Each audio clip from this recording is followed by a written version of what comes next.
বাঙালি জাতির অনন্য অর্জন মহান ২১শে ফেব্রুয়ারি। ভাষার জন্য লড়াই করা একমাত্র জাতি আমরা পৃথিবীতে। সেই অসাধারণ কৃতিত্বের জন্য আমরা পুরো পৃথিবীর স্বীকৃতিও পেয়েছি। আমাদের ২১শে ফেব্রুয়ারি এখন আন্তর্জাতিক মাতৃভাষা দিবস হিসেবে পালিত হয়। শহীদ মিনার আমাদের কাছে পরম আরাধনার একটা জায়গা। মানে শহীদ মিনারকে আমরা যদি এরকমভাবে বলি যে মানে আমাদের ধর্মীয় উপাসনালয়ের পরে যদি আমাদের কাছে কোনো পবিত্র জায়গা থাকে, সেটাকে আমরা শহীদ মিনার ভাবি। বাঙালি জাতির ভাবনাটা এমনই। প্রথম গুরুত্বপূর্ণ জায়গা ধর্মীয় দিক থেকে আমার উপাসনালয়, সেটা মসজিদ, মন্দির, গির্জা, প্যাগোডা। এরপরে ধর্মের পরেই জাতিগতভাবে যদি আমি সর্বোচ্চ সম্মানের জায়গা ভাবি, যেভাবে বললে আসলে ম্যাক্সিমাম মানুষ মানে দ্বিমত করবেন না, সেভাবেই বলছি। শহীদ মিনার আমাদের কাছে দ্বিতীয় গুরুত্বপূর্ণ এবং দ্বিতীয় পবিত্র জায়গা হিসেবেই আমরা ভাবি। শহীদ মিনারে সাধারণত সচেতন মানুষ জুতা পায়ে দিয়ে পর্যন্ত ওঠেন না। সেটা শুধুমাত্র ২১শে ফেব্রুয়ারি না, যে কোনো সময়। এর ব্যত্যয় যে ঘটে না সেটাও না। কখনো কখনো রাজনৈতিক পাণ্ডারা পর্যন্ত শহীদ মিনারে জুতা পরে উঠে রাজনৈতিক সমাবেশ করেছে, এরকম দৃশ্যও বাংলাদেশে দেখেছি। সেটা একেবারে ভিন্ন চিত্র। কিন্তু বাংলাদেশে মাত্র আমরা দেখলাম যে ৪ মাসের ব্যবধানে ভয়ঙ্কর ঘটনা শহীদ মিনারকে কেন্দ্র করে, এবং ডক্টর ইউনূসের আমলে শহীদ মিনারকে লাথি দিয়ে ভেঙে দেয়া হচ্ছে, সেরকম দৃশ্যও আমরা দেখেছি। স্কুল পড়ুয়া ছেলেরা খুবই বাজে বাজে কথা বলছে এবং শহীদ মিনারকে লাথি দিয়ে গুড়িয়ে দিচ্ছে, সেই দৃশ্য আমাদেরকে ব্যথিত করেছিল। ৪ মাস আগেও শহীদ মিনারকে কেন্দ্র করে খুবই বাজে খবর আমরা দেখেছিলাম, যেটা রাজধানী ঢাকার বাইরের ঘটনা। কিন্তু এবার খোদ রাজধানীতে, যে রাজধানীতে জাতীয় শহীদ মিনার অবস্থিত, সেই খোদ রাজধানীতেই শহীদ মিনারকে অবমাননা করার দুঃসাহস দেখাচ্ছে কিছু মানুষ, কিছু প্রাতিষ্ঠানিক মানুষ। এবং মানে এটাকে কিভাবে বর্ণনা করা যায়, আসলে সেই ভাষাটা আদৌ আমার দখলে আছে কিনা সেটা বলা মুশকিল। রাজধানীর একটা স্থানে শহীদ মিনারকে কেন্দ্র করে যা হলো, সেটা জাতীয় গণমাধ্যমে তেমন গুরুত্বপূর্ণ খবর হিসেবে আসলো না। দু একটা গণমাধ্যম এটা নিয়ে খবর করেছে, তার মধ্যে বিডি নিউজ 24, চর্চা নামক একটা প্ল্যাটফর্ম, এরকম কিছু প্ল্যাটফর্মে এটা নিয়ে খবর হয়েছে। চলুন একটু পুরান ঢাকায় গিয়ে বোঝার চেষ্টা করি যে শহীদ মিনারের অবমাননা এর চাইতেও বাজেভাবে আদতে করা যায় কিনা, সেই ব্যাপারটা যেটা ঘটলো। থাকবেন পলিটিক্স টিভির নিয়মিত আয়োজনে।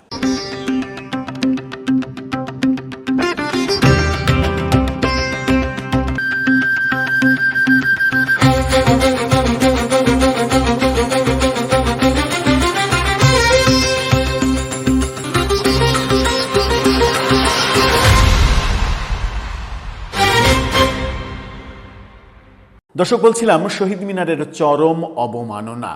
শহীদ মিনারের অবমাননা করার পরেও যদি কেউ বহাল তবিয়তে থাকে, তাহলে বুঝতে হবে যে আমরা গোটা জাতি ভুল পথে পরিচালিত হচ্ছি।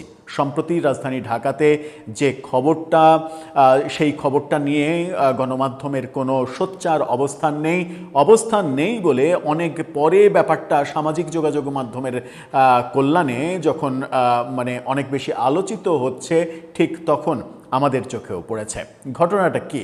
প্রথমে আপনাদেরকে 3টি ছবি দেখায়। 3টি ছবির প্রথম ছবিটা দেখেন যে শহীদ মিনারকে কেন্দ্র করে চতুর্দিকে প্রাচীর নির্মাণ করা হয়েছে, মানে অন্য ইমারত তৈরি করা হচ্ছে শহীদ মিনারকে ঘিরে, মাঝখানে বন্দি করে।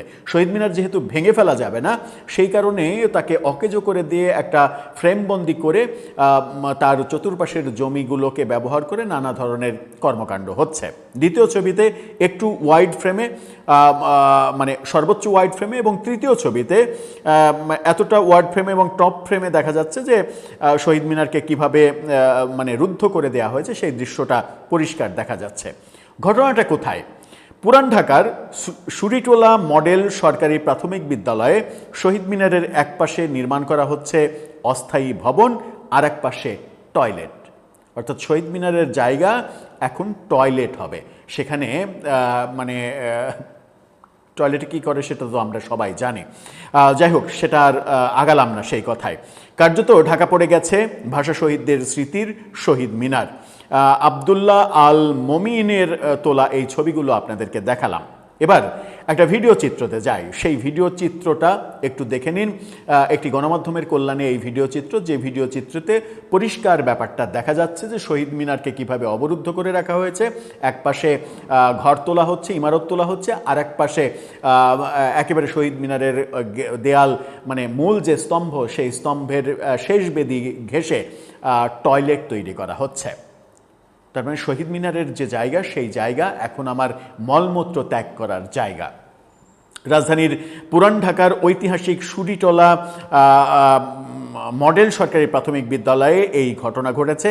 ভাষা শহীদদের স্মৃতির এই শহীদ মিনারটি ঢেকে এবং অবমূল্যায়নের এই ঘটনাটা করা হচ্ছে, যা নিয়ে গণমাধ্যমে এবং সামাজিক যোগাযোগ মাধ্যমে এই অন্তত 4 সপ্তাহ পরে এসে তীব্র প্রতিক্রিয়া সৃষ্টি হচ্ছে। সুরিটোলা মডেল প্রাথমিক বিদ্যালয়ে এই ঘটনাটা, শহীদ মিনারের এক পাশে অস্থায়ী ভবন, অন্য পাশে টয়লেট। নির্মাণ কাজের কারণে মূল শহীদ মিনারটি আড়ালে চলে গেছে এবং মানে মূলত এর শহীদ মিনারের পাদদেশে আর কারো যাওয়া পসিবল হবে না। ভিডিও দেখালাম, ছবি দেখালাম, ঘটনার প্রাথমিক বর্ণনা দিলাম। এখন স্কুল কর্তৃপক্ষ কি বলবে সেটা ভিন্ন ব্যাপার।